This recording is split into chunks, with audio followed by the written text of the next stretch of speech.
মদিনার বাজার দিয়ে নবীজি যাচ্ছেন, নবীজির একটা ওট পছন্দ হয়েছে। তো নবী ওটের মালিকের কাছে গিয়ে জিজ্ঞেস করলেন, ভাইয়া এই ওটটার দাম কত? ওই দামাদামি হলো, নবী সে দামে কিনতে রাজি হলেন, কিন্তু নবীর কাছে তখন অর্থ ছিল না। তখন নবীজি ওনাকে বললেন, আপনি আমাকে ওটটা দেন, আমি এখনই গিয়ে আপনার সেই প্রাপ্যটা পাঠিয়ে দিচ্ছি। ওটের মালিক ওনাকে ওটটা দিয়ে দিলেন।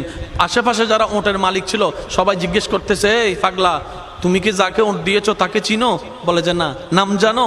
বলে যে না। পরিচয় জানো? বলে যে না। ঠিকানা জানো? না।